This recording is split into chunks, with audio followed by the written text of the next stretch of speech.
यीशु मसीह का दूसरा आगमन पार्ट 2।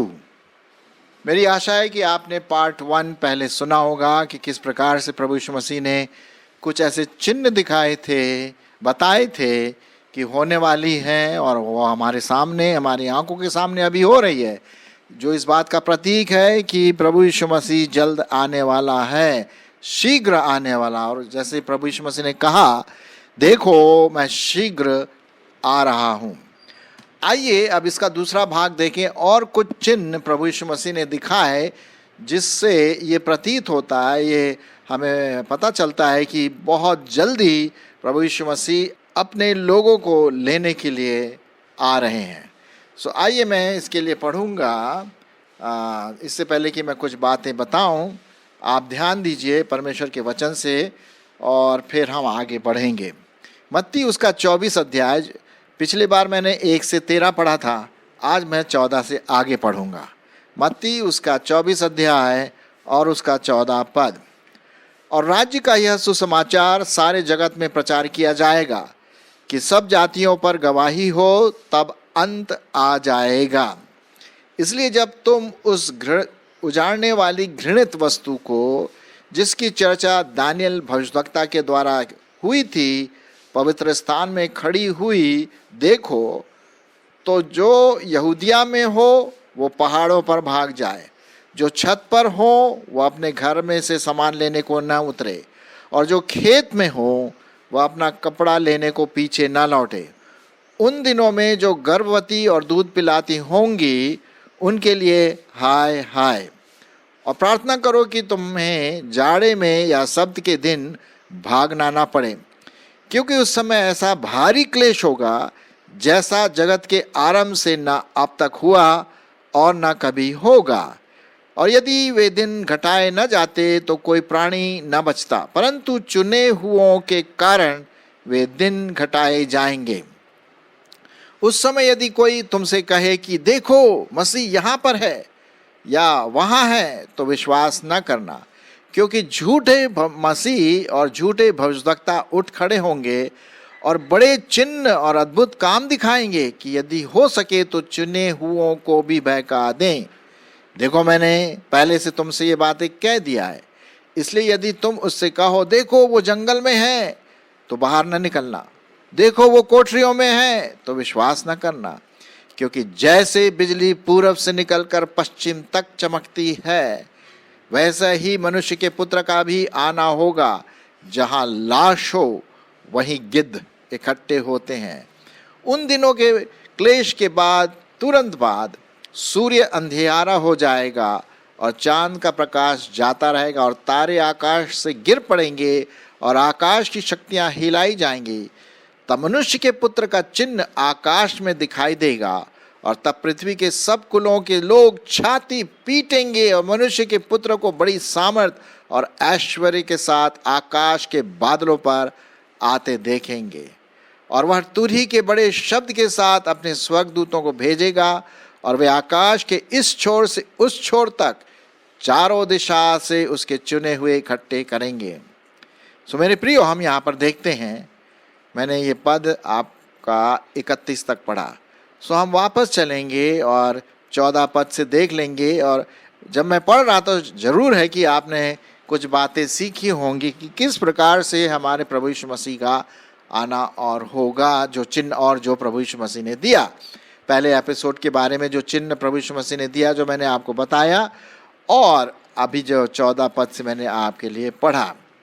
तो एक जो बात हम यहाँ पर देखते हैं वो ये है कि जब तक कि सुसमाचार का प्रचार सब जगह ना हो जाए, सुसमाचार का प्रचार का मतलब है कि वो प्रभु यीशु मसीह हमारे पापों के लिए मारा गया, गाड़ा गया और तीसरे दिन मुर्दों में से जी उठा, तो जब तक ये सब लोग एक एक व्यक्ति न सुन लें, तब तक प्रभु यीशु मसीह नहीं आएंगे। तो ये आप जान रहे हैं कि रेडियो के द्वारा, अभी यूट्यूब के द्वारा, अभी और भी तरह तरह चीज़ों के द्वारा परमेश्वर का वचन जा रहा है। टीवी के द्वारा भी हम देखते हैं, और प्रचार के द्वारा, कई माध्यमों के द्वारा, तो सब जगह परमेश्वर के वचन का प्रचार हो रहा है। और हमें नहीं पता कब तक पूरा हो जाएगा। जब पूरा होगा तो यीशु मसीह का आना एकदम उसी समय हो सकता है। फिर एक और बात यहाँ पर लिखी गई है 15वें पद में, 15वें पद से लेकर के और 17-18 पद में कि भाई जब ये बातें हो तो तुम छत पर न चढ़ना, अपने खेत में मत जाना या अपना कपड़ा लेने के लिए वापस जाना। अब यहाँ पर लिखा हुआ है 15वां पद, इसलिए जब तुम उस उजाड़ने वाली घृणित वस्तु को जिसकी चर्चा दानियल भविष्यवक्ता के द्वारा हुई है पवित्र स्थान में खड़ी हुई देखो, है ना। तो ये जो घृणित वस्तु जिसके बारे में पढ़ते दानियल उसका 9वां अध्याय, यदि आप 9वां अध्याय पढ़ें तो वहाँ आपको पता पड़ेगा कि अलग अलग विचारधारा हैं, लेकिन एक विचारधारा ये है कि शायद जो मसीह का विरोधी हो या जो एंटी क्राइस्ट जिसे हम इंग्लिश में कहते हैं, या कोई पशु हो, जो घृणित वस्तु यहाँ पर लिखा हुआ है उजाड़ने वाली घृणित वस्तु, मेरे ख्याल में जहाँ तक यही बात हो सकती है। हालांकि इसके बारे में और भी कई अलग अलग विचारधाराएं हैं, मैं उसमें नहीं जाऊंगा क्योंकि मुझे उसका उतना ज्ञान नहीं है, लेकिन इतना ज़रूर है कि टेम्पल में, मंदिर में वो होगा जो यहूदियों का जो टेम्पल होता है, और हो सकता है वहाँ से ये मसीह का विरोधी बाहर निकले और तरह तरह के लोगों को सताएं। तो ये भी एक तरीका यहाँ पर हम देखते हैं कि टेम्पल से संबंधित, यरूशलेम का जो मंदिर है उससे संबंधित चीज़ें भी यहाँ पर लिखी गई हैं। अच्छा, एक और चीज़ है 20वें पद में लिखा हुआ है, प्रार्थना करो कि तुम्हें जाड़े या सब्त के दिन भागना ना पड़े। कहने का मतलब हमारी ये प्रार्थना है कि प्रभु यीशु मसीह के आना जाड़े की दिन ना हो, क्योंकि ठंड का समय है, या सब्त का दिन मतलब वो आराधना का दिन होता है। तो प्रार्थना हम ये करना है कि इन दिनों में ना हो, जैसा प्रभु यीशु मसीह ने ये बात कही। फिर 21 पद बहुत भयंकर पद है और मैं आपके लिए पढ़ना मांगता हूँ, क्योंकि उस समय ऐसा भारी क्लेश होगा जैसा जगत के आरंभ से न अब तक हुआ और न कभी होगा। ये बहुत ही भयंकर पद है हमारे लिए, परमेश्वर का वचन, प्रभु की भविष्यवाणी कि बहुत क्लेश होगा। अब हम समझ नहीं सकते कि किस प्रकार मारना, कूटना, काटना, छाड़ना, बम से उड़ाना, तलवार से काटना, घोड़ों से के पाँव में लथाड़ना, घोड़ों के पाँव के नीचे मार डालना, पता नहीं क्या, बहुत अजीब अजीब तरह से, क्योंकि उस समय तो भूकंप भी होगा और क्या बोलते हैं कई प्रकार के बीमारियां भी आएंगी, वायरसेस भी हैं। तो ये सब मिला करके बहुत भयंकर रूप से क्लेश होगा। और आप जान रहे हैं कि एक तरह से क्लेश का आरंभ तो हो चुका है, अब ये बहुत ही भयंकर रूप से इसका भाग लेगा। और लिखा हुआ है कि ये दिन घटाए जाएंगे चुने हुओं के कारण। अब ये चुने हुए कौन है, सुनिए 22 पद, और यदि वे दिन घटाए न जाते तो कोई प्राणी न बचता, परंतु चुने हुओं के कारण वे दिन घटाए जाएंगे। कहने का मतलब जो चुने हुए हैं, जो प्रभु यीशु मसीह के चेले हैं, जो प्रभु यीशु मसीह को उद्धारकर्ता करके ग्रहण किया है, प्रभु को प्यार करते हैं, जिनका नया जन्म हुआ है, वे चुने हुए लोग हैं।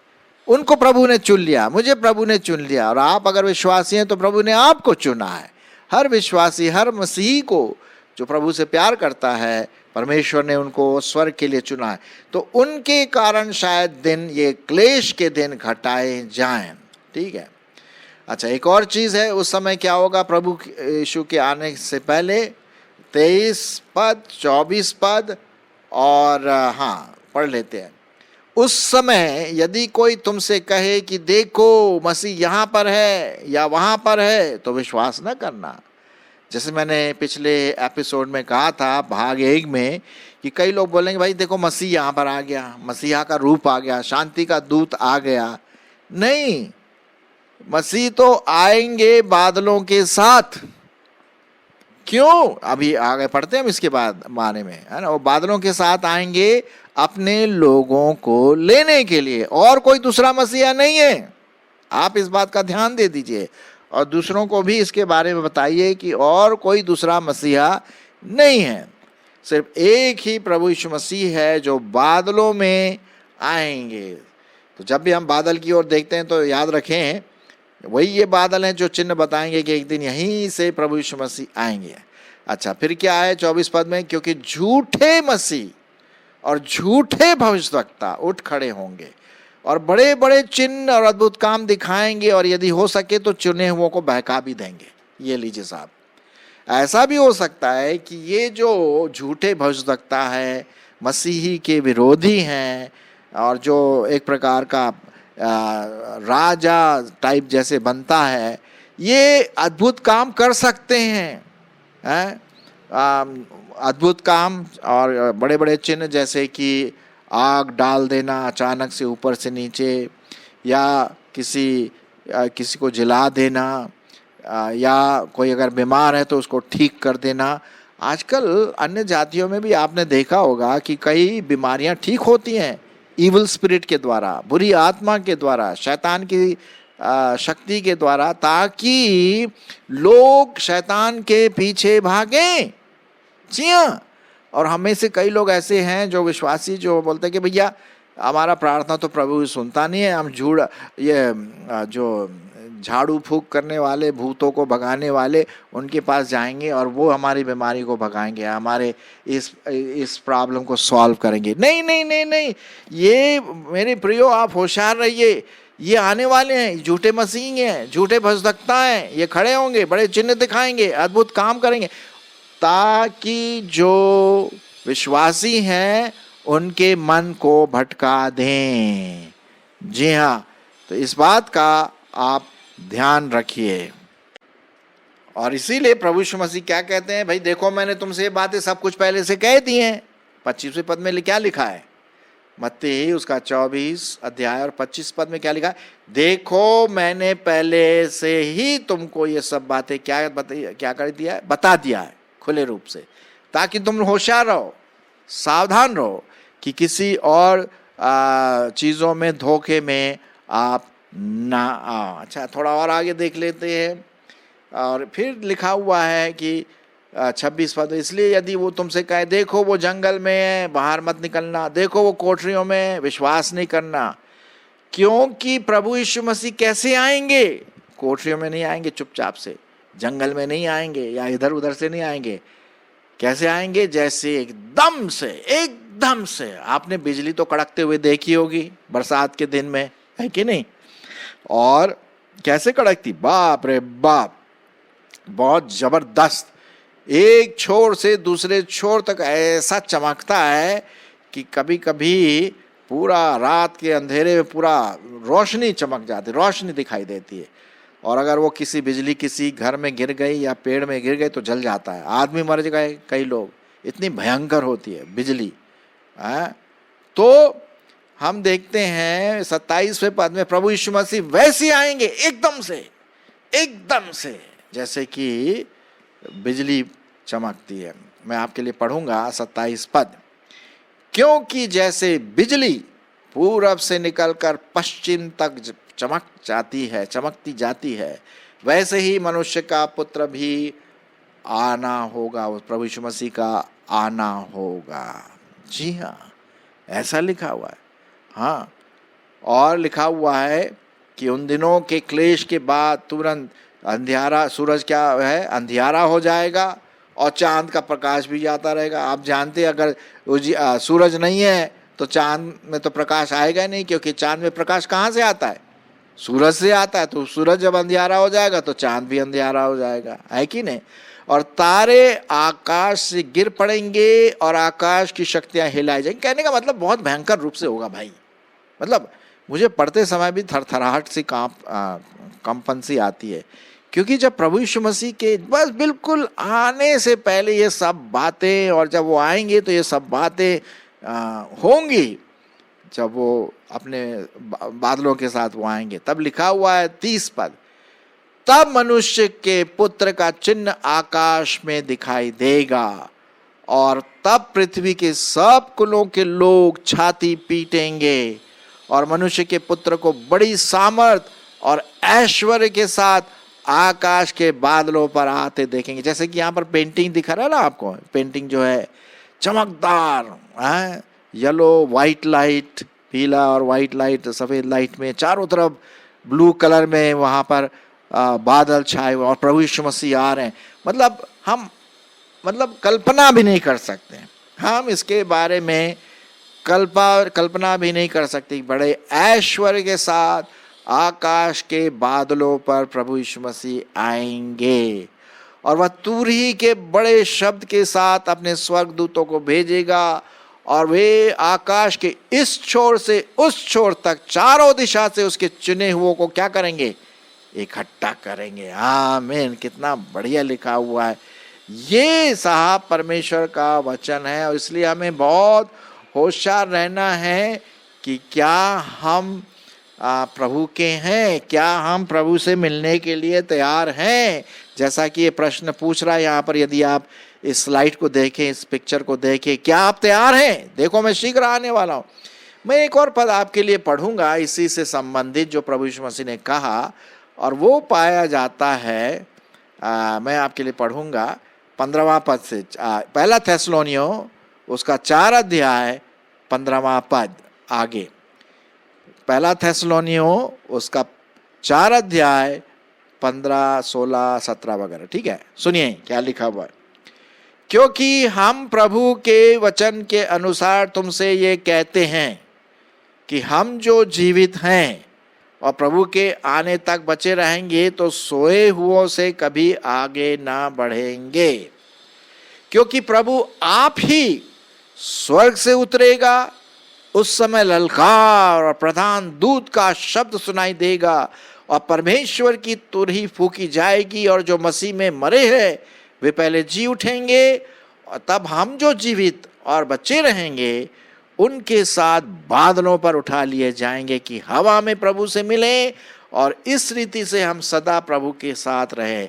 इसलिए इन बातों से एक दूसरे को क्या दिया करो? शांति दिया करो। क्या बात है, हालेलुया। प्रभु यीशु मसीह आ रहे हैं। एक बड़ा प्यारा गाना है, शायद आपने सुना होगा, देखो देखो कोई आ रहा है, कैसा जलवा मसीह आ रहा है, आंखें अपनी उठाकर देखो कैसी शान से मसीह आ रहा है। तो ये मेरे प्रियो प्रभु यीशु मसीह का दूसरा आगमन बड़े आवाज़ों के साथ, बिजली की तड़कना, जो चमकीली की जो आवाज़ है, गर्जन और तुरही की जो फूंक है, स्वर्गदूतों के ललकार के साथ वो बादलों में आएंगे। किस लिए आएंगे भाई?